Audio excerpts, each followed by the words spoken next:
Good morning. It's Monday, March 30th. We are back to school, whatever shape that takes. I've got a few announcements to make before we get into today's lesson, a little bit about what to expect for the class ahead.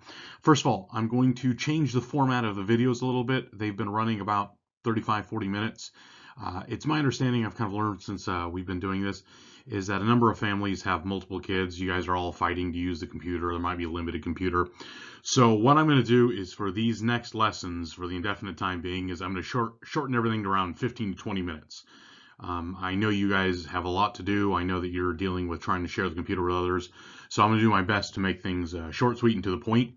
So if you have any other questions, if something gets covered and you're actually interested in knowing more about it, please feel free to email me. I'll do my best to fill in the gaps, but we're going to make progress through these next couple chapters. Second, just a reminder of the quizzes and tests. The quizzes and tests are going to be done, it's not going to be obviously together. It's not going to be our traditional format of multiple choice. They're going to turn into essays. Quizzes will be 1, maybe 2 questions. Tests will be probably 8 to 10 questions, 8 to 12. These are all going to be open book, open note, open everything. As we've been doing, we're going to take 1 quiz per chapter and then 1 test every 3 chapters. Homework will be due at that time. So we are coming close to the end of chapter 20, World War I, which we've been working on. So I'm announcing quiz chapter 20. It will be due on Wednesday, April 1st. Now there's a couple ways to get it to me. You can turn it in with the packet of things that will be submitted. You can email it to me. You can, any number of ways. You can mail it to me if you can guarantee it gets here. It just has to be in my hands by midnight of Wednesday. So if you're the kind who wants to stay up to 11:55 and submit it 11:55 p.m. on Wednesday evening, that's fine.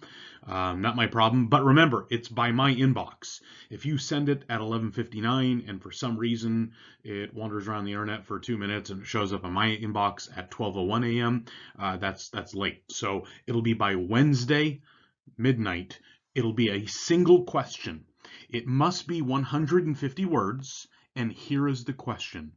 What were some of the causes of World War I?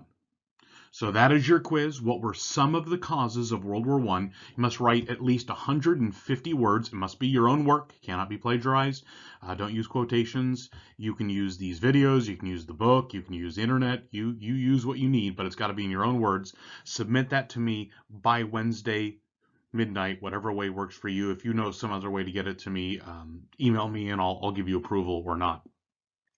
We will do our test after chapter 21. That'll be the next chapter. Remember, homework will be due then. That still has to be done handwritten, so make sure you're getting that done. Finally, last call for work for the history project. If you did work on your history project and you would like to receive credit for the work done, I need to receive that. You can email me a picture of it. You can email me the things you've written, whatever you want to do. You need to email that to me by Tuesday, March 31st. So by tomorrow evening, essentially same thing, by midnight of the day after, Tuesday, March 31st, and I will give you extra credit that will be assigned to your 3rd quarter score. So if you have any questions about that, just please email me and I'll fill in the gaps. So let's get to today's lessons. We're continuing on World War I. I know you had a week off. I'm hoping you haven't forgotten everything, but in World War I, we've gotten essentially to the point of 1917. In 1917, the Americans were just beginning to arrive in force. They were under the authority of General John Pershing. He was known as Blackjack Pershing. That was his nickname. He was a capable general, a competent general, but like most of the other men of the era, he was bound by certain traditions and certain thoughts, although maybe not as tightly as some of them. The Germans were in a race. They were trying to bring soldiers from the now closed Eastern Front as fast as possible.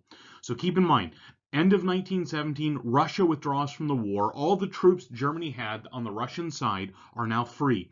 They all get rushed in the winter of 1917, early 1918, to the Western Front. Germany is on the clock. Germany is going to try to win the war before the Americans can arrive in force. So it's a race here. This is General Pershing. He is standing before Marquis de Lafayette's grave. Remember, Marquis de Lafayette was the Frenchman who assisted General Washington, almost became like a surrogate son to him. Pershing famously said something to the effect, "We've come to repay the debt that we owe France," when the American troops arrived. So the war was destined to end in 1918, one way or the other, whether it was a Central Power victory or an Allied powered victory, it was going to end. The death toll had been unimaginable for the soldiers. Millions upon millions had died. Nations were literally running out of young men to send to their deaths. Mutinies were beginning on both sides. Civilian populations were suffering. Food shortages were becoming acute. Malnourishment for children was becoming a real thing. Diseases, sometimes preventable diseases, were spreading simply because there just wasn't enough supplies, whether medical or even nutritional, to help people. Almost all the raw materials were now devoted toward the war. If there was iron, it wasn't going to make anything that was useful. It was meant to be turned into weapons. Food was scarce. Nutrition was really starting to take its toll. Both sides were facing defeatism, and by that I mean there was a general feeling that our side can't win. The French felt that way. The Germans felt the way. The British felt a little bit that way. The Americans did not, because, quite honestly, they were just arriving to the war. The French, British, and German generals didn't even think the war could be won. They just thought it was a matter of sending men to their deaths until maybe something would break. And keep in mind, when I refer to the British, I'm referring to Britain and the entire Dominion, which includes Australia and New Zealand, who had fought gallantly for years. India had fought bravely in many different places. Canada, South Africa, all these were British members of the British Dominion, and they had been fighting for years. The Americans, however, had just arrived, and they were exceptions to the general pessimism because of their inexperience. They hadn't felt what it was like to die in groups on the front lines. This also created some resentment and conflict. The Americans, as you can probably expect, were arrogant as all get out. They thought the only reason the war hadn't ended is because the Americans hadn't arrived yet. And so that created a degree of anger, and justified anger, because the Americans had no experience and no right to act this way. Not all Americans, but there was just enough of that brashness that served America so well. In March 1918, General Ludendorff, he is part of the German High Command. It's together General Hindenburg and General Ludendorff had become military dictators of Germany. The Kaiser was only in charge in name. He had no real authority and hadn't had authority in years. So Ludendorff launches what's called the Spring Offensive. It was the last great opportunity for Germany to dictate the end of World War I on its own terms. It devoted, well, a tremendous amount of men, 50 divisions that had arrived from the Eastern Front, and that's just multiple armies. It's a massive force. The primary objective was to hit the space in between where the British Army and the French Army linked up. The thought was, if the Germans could split the British and the French, they would then devote all their energy to destroying the British. That would isolate the French, and the Germans believed at that point the French would just sue for peace, and the war would be done, Germany would win. They were still not taking in the Americans in their calculations because they thought that they could get there fast enough. So the Spring Offensive of 1918 was massive. It made the greatest advances that either side had made since 1914. It really was tremendous. The Allies lost ground, they gave ground, but most of it, and this was a big deal, was useless ground. They weren't giving powerful forts. They weren't surrendering strategic crossroads. They were surrendering no man's land, and a lot of it. And so Germany was taking territory, but it wasn't taking useful territory, and it wasn't taking territory across a straight line. There were gaps opening even in the German side. So they knew the Germans, the Allies, were willing to give this land because they knew the Germans would be unable to supply the logistics necessary to keep up the pace. And what is logistics? That's like getting ammunition and fuel and food and medical supplies to the front. The farther you advance, the farther away you drive from your own supplies. And that's what the Germans were going to discover. And so you could see here the advance that was made. The Germans are able to enter into these parts, and they're able to pick up lots of ground, but not strategic ground, not ground that's going to be necessary. And as they do so, they stretch their lines. Their lines are now much longer, and they are away from their supply supply points. And so even though they're gaining, in many ways, they're putting themselves in a dangerous position. The spring offensive cost the Germans hundreds of thousands of soldiers. It had gained ground, but nothing that could bring the war to the end. There was no decisive blows. And it also overstretched their German supply lines. You can see even the towns the Germans entered into, this on the French border, you can see this, they ride a primitive tank, which was modern for the time, but the town is bombed out. This is not a useful town. Nothing can be done here. This is not a place to set up a base of operations. It's not even a place to let the men rest for the night. It's a destroyed town. So by July, the last attack of the Germans had been thwarted. In addition to exhaustion and lack of supplies, the Germans, as we mentioned, had not advanced evenly, and so they were in danger of being surrounded, a pincher movement.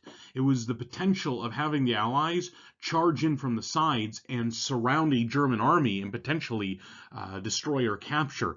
So in August, the Germans realized this, and they were forced to retreat even without being attacked, because they knew they just couldn't hold some of the territory they had gained. The cost of the spring offensive for the Germans was just under 1 million men killed or severely wounded. That represented 20% of their entire army. It was a massive blow. Now keep in mind, there were only, in all of Germany, 300,000 18-year-olds who in the year 1918 were going to become old enough to go fight in the war. So they had lost 1 million, and they were only going to be able to gain 300,000. They couldn't offset those losses. Those losses were irreplaceable. Everyone else of any fighting age had already been drafted. Germany had also committed its best, most experienced troops to make the breakthrough, and because they were at the head of the fight, the head of the charge, they had been killed disproportionately. The Allies now had the advantage, and they were for the first time under the command of a single person. This is a French Field Marshal, Ferdinand Foch. He is now in control and has a unified strategy to destroy the Germans. So he was a good general as far as the Allied generals go, and that's a very low standard. Most of these men were incompetent because they were not creative. They could only do the same thing over and over again. They didn't realize how this war was calling for new strategy. So after ending the spring offensive, he launched what's called the 100 Days Offensive. This was now the time that the Americans were in Europe in significant numbers, and so the British, the French, and the Americans were going to pour it on to the Germans, who had just exhausted themselves with the spring offensive. The American arrival and the attitude had reinvigorated the Allies. For all their arrogance, it was good to fight alongside of men who were excited to fight and who thought that they were here to win. And there's a lot of stories that go along with that. The first attacks of August for the 100 Days Offensive were a stunning success. The Germans were completely surprised. They didn't realize that the Allies had been planning to launch at this great a scale this quickly. The Allies gained miles of ground. Everything the spring offensive had gained, the 100 Days Offensive took right back and then some. What was even more shocking and more of an evidence that the war was going to end was that a number of German regiments, rather than fight, just started surrendering en masse, which means in large groups. They were done fighting. They were over. They would surrender by sometimes the hundreds, sometimes even more than that. By late August, the entire German front line had broken, and they retreated far back to a defensive line called the Hindenburg Line. It was during this particular advance that an American, who at the time was a corporal, later was promoted to sergeant, named Alvin York, gained fame for his prowess. He killed by himself dozens of Germans who possessed the high ground and a strategic advantage, and took 132 prisoners, I believe. He was given the Medal of Honor for that. A tremendous crack shot. Reading about Alvin York is something that you'd be well rewarded for doing. In October, even the Hindenburg Line broke, and that was a shock to everyone. This is a painting of York. York went through all the ammunition of his rifle, eventually used his pistol, eventually pulled stuff off the ground and used that. He was an unstoppable force. He was one-man Call of Duty, Halo, whatever you want to call it. He was unstoppable that day. German high command knew the war was lost when the Hindenburg Line broke, but they refused to surrender. So they reached out to President Woodrow Wilson, the United States. Now, we're not doing American history, but President Woodrow Wilson is probably one of the worst, if not the worst, presidents the United States has ever had. We've probably never been closer to being under a dictatorship than under Woodrow Wilson. We've never had a more arrogant, just a poor man, just a bad human being in so many ways as president. But among his many flaws is he was he was a fool when it came to just the ravages of the human heart and what it meant. So he thought that there was still dignity and a lot of other false ideas that after the years of bloodshed were not going to be happening. So the Germans reach out to Wilson to see would he give them good terms. Basically, would Wilson say, okay, the Allies are done fighting and Germany gets to keep all its land? Well, that wasn't going to happen. And events, quite honestly, spiraled so quickly out of control that even if Wilson wanted to, he wouldn't be able to. In November, the German Navy on the side, they had begun to plan one more great assault. The Navy for Germany had been an embarrassment. Other than the single Battle of Jutland, which was a draw, and it ended up with Germany running back to home port, the Navy, which had cost the Germans millions and millions of dollars, had done nothing. And so the commanders of the Navy thought that they would ride out for one more suicide mission where they would face the British fleet and they would at least redeem their honor. By this time, an American squadron had joined the British fleet. U.S. Battleship Division 9 had, and these were modern battleships. They had sailed and now they were part of the British fleet. The British fleet was undefeatable at this point. It was massive. It would have pounded Germany into oblivion. The sailors got wind of this and they mutinied. They wanted no part of this. And the mutinies, not only did they spread throughout all of the fleet, they started spreading into Germany itself. Germany was experiencing a societal breakdown. Within days, Germany found itself in the midst of a political revolution. On the battlefront, the German army had not yet surrendered, but it was certainly in retreat. So Generals Hindenburg and Ludendorff, they realized that the army would be blamed for the defeat. They could not accept that. These men, just so destructive and so awful. Few men have done more damage to a nation than Generals Hindenburg and Ludendorff, not only what they did in World War I, but how they set up World War II. By this time in November, Bulgaria had surrendered a month before. Austria-Hungary had surrendered a week before. The generals went to the Kaiser and told him the war was over and the army was done. The Kaiser was forced to flee. He resigned, abdicated. He fled to Netherlands on November 9th. He spent the rest of his life living in the Netherlands. He was never brought to justice for his role in the destruction that had happened. A democratic republic was quickly formed in Germany. It was not formed for the purpose of the German people. It was formed because someone had to take the blame. And Ludendorff and Hindenburg realized it couldn't be the army, so they let a democratic republic form. That new government formed, and on November 11th, 1918, surrendered. An armistice went into effect, which is a ceasefire. The surrender hadn't technically happened, but it was an ending of the fighting. So November 11th, 1918, World War I essentially ended. The actual documents wouldn't be signed till later, but the fighting was done. All right, we will pick up tomorrow. We will finish up with chapter 20 tomorrow. That'll be the end of World War I as we deal with the Treaty of Versailles and all the things that happen afterward. It'll be due on Wednesday, quiz over chapter 20. And remember the question for your quiz: what were some of the causes of World War I? You need to give me 150 words at minimum. It needs to be your own work. If you have any questions, feel free to email me. Talk to you later.